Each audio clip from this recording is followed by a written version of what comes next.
o na-in-love sa volleyball game. I would like to express my deepest gratitude to the organizers, as I have mentioned earlier, who have worked diligently behind the success of this event. Your hard work and commitment to the success of this gathering do not go unnoticed. Nagkikay salamat sa atong mga pool of trainers. As we look ahead to the provincial meet, let us all remember the importance of fair competition, sportsmanship, and most importantly, the development of our athletes as individuals who will carry the lessons learned in the sport into their lives beyond the court. Let us uphold the values of integrity, teamwork, and respect, not only within the volleyball community, but in every aspect of our interaction. I look forward to the exciting and productive sessions. This is for 3 days from December 27 to 30.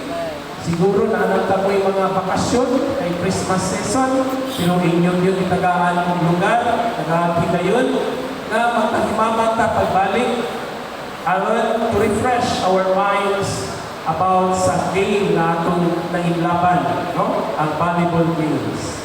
Again, in behalf of the 4,700 students of Arcelo Memorial National High School, in behalf also of the 160 teachers, junior and senior high schools, and in behalf of our district supervisor, Dr. Priscilla Arcapano, I welcome you all to Arcelo Memorial National High School. As we always say, dayon kamo sa Arcelo, kay sa Arcelo, kalambuan o kadaugan, sigurado. Lambo Arcelo.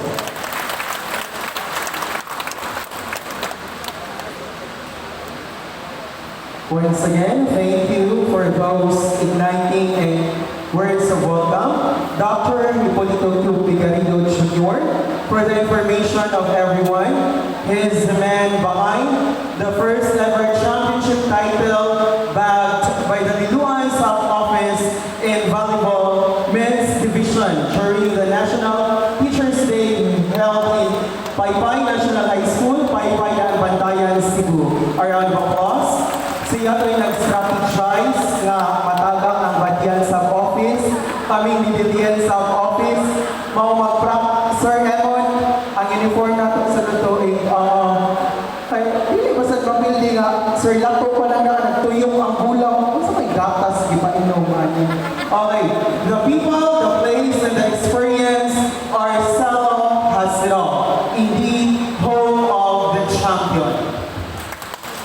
And to give us the words of aspirations and enlightenment on our objectives of these activities, let us have Mrs. Martes A. Padayaw, Head Teacher 3 from Camp 7 Elementary School, Minglanilla District, for the statement of purpose. A round of applause, please.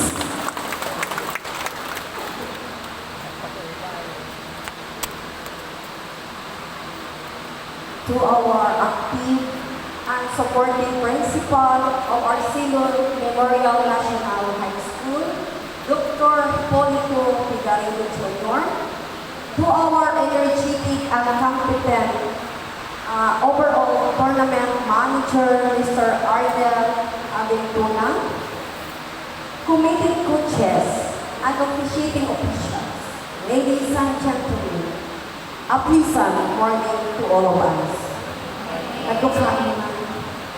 Once again, good morning. Good morning. Wala yung tuga-tuga, di ba? So, magtuga-tuga because buntag na tayo nagkikan sa akin. Yes. Congratulations and thank you to all of you who are here today for showing your passion, purpose, and commitment to serve the volleyball community. Ako tabi rin, no? Mahalang bagyo, pinabag kita. There are 3 main reasons why we have gathered today. First,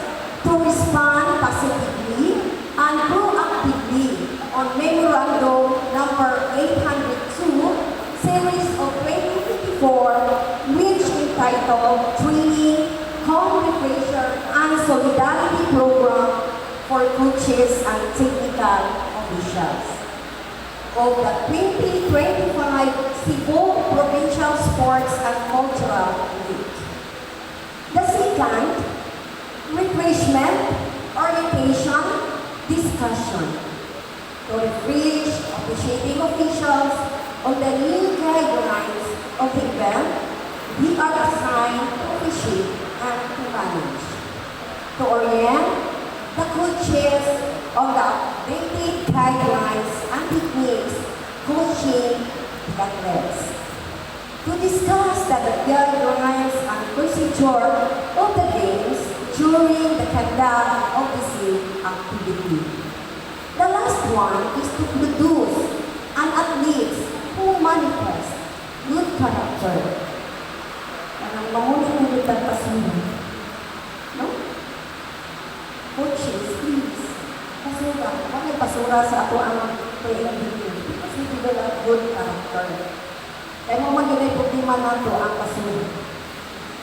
Camaraderie, teamwork, and sportsmanship, and who will be successfully wielding the flag of Cebu Province in the next level of competition in a bigger sports arena. On that note, I am asking everyone to cooperate, to please take your cap and be humble for us to have a meaningful and triumphant collaboration in performing this Herculean task. Thank you, and once again, good morning.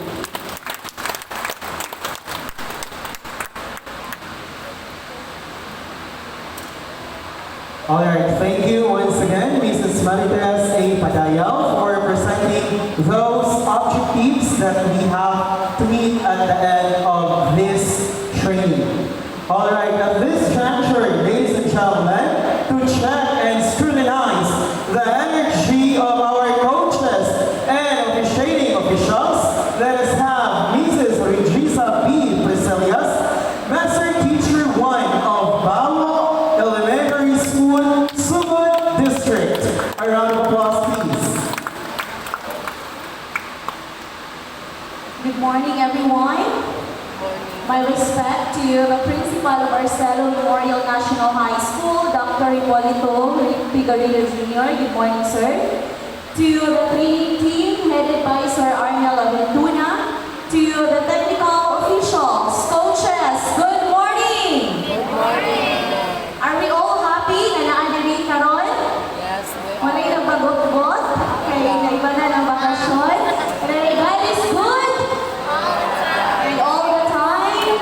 God is good. So we are gathered here in this beautiful morning for the love of volleyball. And my task is to present the participants of today's refresher course. So let us do this by sub-office lang para madali. Kaya madugay ka kung sa old proper municipality, and to check the time, it's already 10 o'clock. And as I call your municipality, you can say your yell, short lang, yell or chant. I know wala na ko na-announce ganina, but teachers are always ready, no? So dali ra kayo tagyod maka-create, and we are ready all the time. So let me begin with, so the arrangement is from Badian Sub-Office, Balamban, Dalaguete, Medellin, San Fernando, Liluan, then officiating officials, then last is the training team. So shall we do this? Let us begin with, where are the participants from Badian Sub-Office? Badian. Okay, let us hear your yell. Nagkakag sila.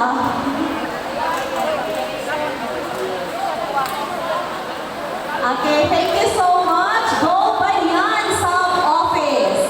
Next, how about, let us hear your yell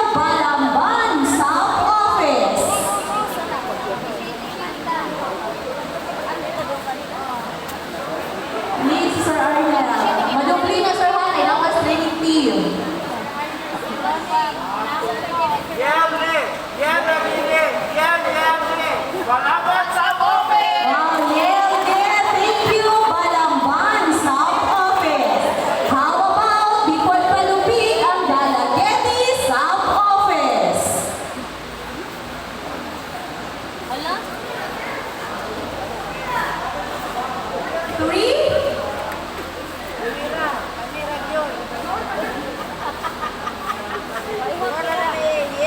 Ay, nagay, mag-yamang. Hi, talaga din sa office. Y-E-L-L, Yel Nani. Thank you. Thank you so much. Y-E-L-L. Okay, thank you, Delegate South Office.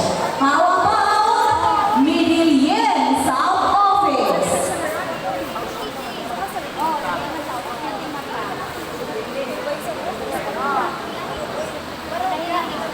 Okay, so di po palupig ang taga Midillion South Office.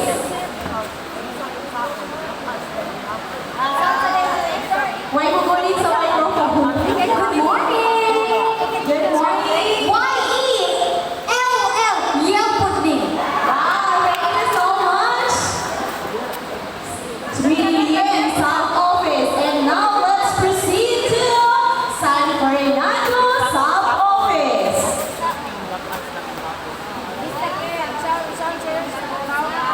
And we hear the yell from our coaches from San Fernando.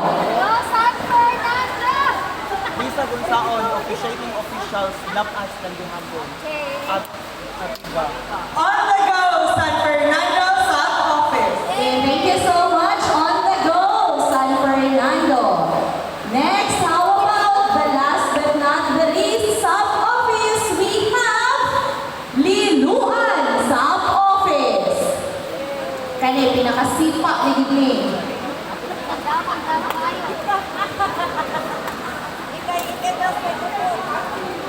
Liluan, pinakadatihan, pinakasipa na yell or chant. Okay, ready? 1, 2, 3, go! And thank you so much, Liluan South Office. And now let's move to the yell or chant from the officiating officials.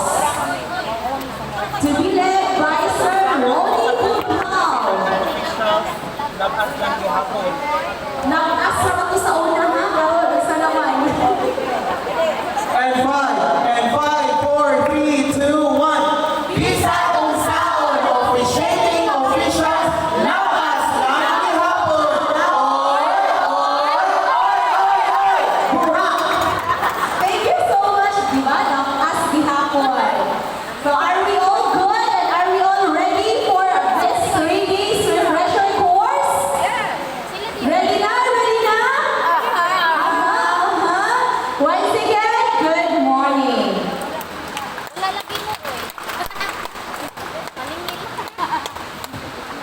Alright, so thank you ma'am for that, for the checking of attendance as well as to check the energy of our participants. Nagduka ko man, pwede maka-exercise anay kami sir or Nell. May I request one and all to please rise para sa kita mga magtutudlo.